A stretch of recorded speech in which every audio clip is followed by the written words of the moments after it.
عن سحب المغرب لتنظيم كأس افريقيا 2019 لو انها مجرد فكره، لأن الملف اساسا لم يكن موضوع بالاساس لدى الاتحاد الافريقي لكرة قدم. نحن سجلنا تذكر منذ سنة ونصف ونحن نتحدث عن هذا التنظيم. أستاذ محمد الميغودي، لماذا تغيرت المعطيات الآن؟ ما الذي حصل بالضبط؟ الجميع يتحدث عن عموميات، أسباب سياسية، أسباب أمنية، ولكن إلى حد الآن المعلومة لم تصل بوضوح إن صح التعبير. اولا مساء الخير عزيزي هيكل، مساء الخير ايضا ربيع، ومساء الخير ايضا لكل المتتبعين الكرام. اولا ما لا يدع مجالا للشك هو ان العالم بكامله كان يعرف بان المغرب هو اكبر مرشح لانقاذ الاتحاد الافريقي في تنظيم كاس افريقيا 2019. الصحف العالميه المتخصصه كتبت، الصحف العالمية قد كتبت، وأيضا كل الدول الإفريقية وخاصة دول شمال إفريقيا كانوا يعرفون بأن المغرب هو المنظم لنهائية إفريقيا 2019. ولكن هناك معطيات وتغيرات تحكمت في تراجع المغرب عن تنظيم نهائية إفريقيا 2019. أول مؤشر الذي يدعونا إلى الاجتهاد والذي يدعونا إلى تحديد الأساس الحقيقي وراء هذا التراجع هو أن الخبر الذي بلغ الخبر إلى رئيس الجامعة الملكية المغربية لكرة القدم وإلى وزير الشباب والرياضة هو وزير الخارجية. معناه أن له ارتباط بالعلاقات الدبلوماسية وبالعلاقات السياسية المغربية داخل القارة الإفريقية. بشكل أفضل وبشكل مدقق نقول أن الدولة المغربية وليس الحكومة وليس وزير الشباب والرياضة أنها وضعت بين يديها الربح السياسي والربح الرياضي، فوجدت بأن الربح السياسي هو أقوى في إطار العودة القوية للمغرب لأفريقيا، وفي إطار أيضا السياسة الرسمية للدولة المغربية بإفريقيا، وتفاديا لكل الاصطدامات مع الدول الإفريقية خاصة بعد الحملات الإعلامية المشككة من طرف مجموعة من الدول، بما في ذلك مع كامل الأسف بعض الصحفيين الذين ينتمون إلى المغرب العربي، فأراد المغرب أن يستصدر شهادة البراءة من أي تواطؤ وأي تآمر،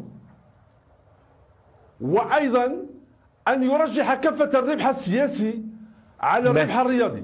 فلا يمكن ما بناه المغرب في السنوات الأخيرة سياسيا أن يمحيه بجرة قلم. واضح، طبيعي جدا. معلومة وصلت. المغرب نعرف أنها عادت إلى إفريقيا، عادت كعضو في الاتحاد الإفريقي، الآن دخلت بقوة ممكن في الأجواء السياسية والاقتصادية في القارة الإفريقية، وبالتالي لا تريد أن تفسد كل هذا من أجل كأس إفريقية أو من أجل تنظيم كأس إفريقية. ولكن السؤال الذي يجب أن يطرح الآن، هل حسم هذا الأمر؟ لأنه الآن تقريبا مصر تقدمت بملف ترشح، جنوب أفريقيا تقدمت بملف ترشح في صورة عدم موافقة الكاف على تنظيم مصر أو جنوب أفريقيا هذه الكأس الإفريقية. هل ممكن يعود هذا الملف أن يطفو على السطح من جديد؟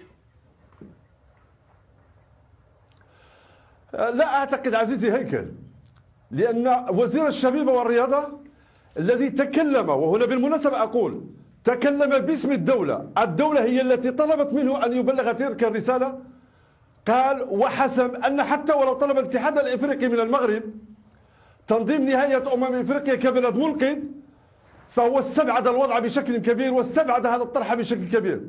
صحيح أننا في المغرب كفاعلين رياضيين كإعلاميين طرحنا هذا الاحتمال، وقلنا أن المغرب كما قام في 1988 وكما في الشان وكما في إقصائيات الأولمبيات لأقل من 23، ولكن الآن تبين بأن المغرب أخذ بشكل جدي وبشكل رسمي مصالحه السياسية، مصالحه الاقتصادية مع الدول الإفريقية وخاصة الكاميرون والكوت ديفوار وغينيا، لأن هي الأكبر هي المتضررة الأكبر من هذا قرار الاتحاد الإفريقي، فقد فضل مصالحه السياسية والاقتصادية على المصالح الرياضية بالقطع.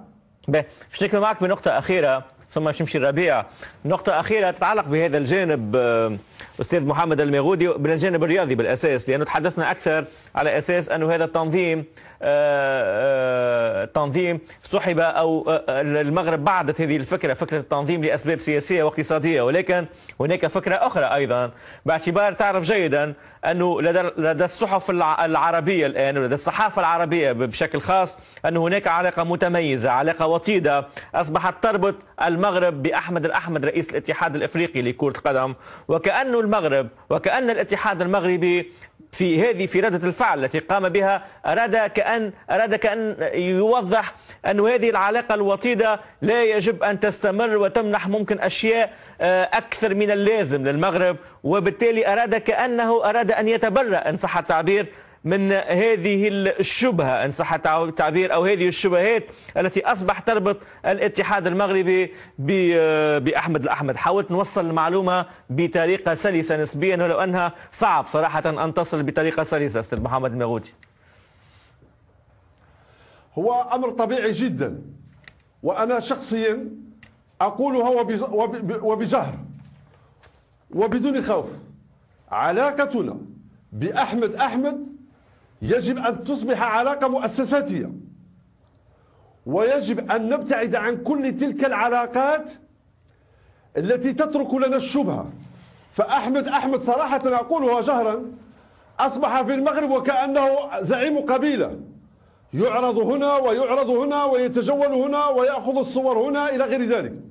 وأنا أقول قوة المغرب ليس من أحمد أحمد، قوة المغرب في فكره، في بنيته، في استراتيجيته، في علاقاته، في رياضته، في تاريخه. وبالتالي نحن لسنا في حاجة إلى أحمد أحمد بهذا الشكل بقدر ما أحمد أحمد وفي حاجة إلى المغرب. ومن ثم أنا أقول ضرورة إعادة عقلنة العلاقة بيننا وبين أحمد وأحمد. أستاذ محمد المغودي، أعتقد هذا أفضل ما يجب أن تختم به، لأن قوة المغرب صراحة قوة المغرب في أفكاره، في شبابه، في إمكانياته البشرية وكل شيء. أستاذ محمد المغودي مباشرة من الرباط، شكرا جزيلا كالعادة، دائما متميزا، شكرا جزيلا. شكرا لكم.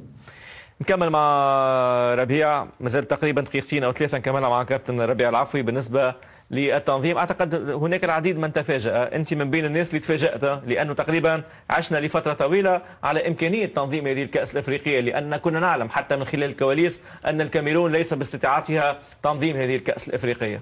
هو بكل تأكيد تفاجأت، واعتقد بأنه كان قرار حكيم، خاصة ولما تكلمت عن الشبهة، واصبحت شبهة بمعنى الكلمة، بحيث انه يعني تقريبا الاتحاد الافريقي والمغرب اصبح يعني الاتحاد المدلل لدى الاتحاد الافريقي، وبالتالي عدم يعني وضع ملف تنظيم افريقيا 2019 قرار اعتقد بانه حكيم حتى يتم سحب هذه الشبهه، بالتالي حفاظا على العلاقات خاصة مع حلفائنا بالنسبة للدول الإفريقية. رجوع المغرب إلى الاتحاد الإفريقي دام أكثر من 30 سنة، وبالتالي لا يمكن من أجل تنظيم أنك يعني تضع مصلحة بلد، نتكلم عن اقتصادية، تجارية، دينية حتى، في المحك، وبالتالي نحن في غنى عن هذا التنظيم إذا كان سيؤثر على علاقتنا وعلى استقرار بلدنا وعلى العودة القوية التي عاد من خلالها المغرب إلى الاتحاد الإفريقي. صحيح ربيع.